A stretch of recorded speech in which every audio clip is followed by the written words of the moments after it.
Here's some more trees. They have a split at the top. Look at this one, looks really bad.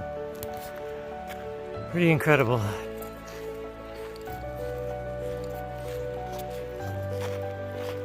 Looks like there's a bird nest up there. Or a squirrel nest.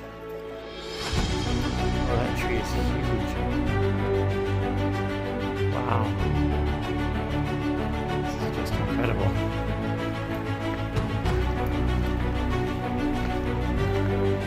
That tree has definitely had some limbs taken off. You can see the nubs all the way up to the top. Craziness. There's space in this yard for this house. Beautiful there. And then back into a forested, thickly forested area. They definitely preserve nature here at Carl Sandburg.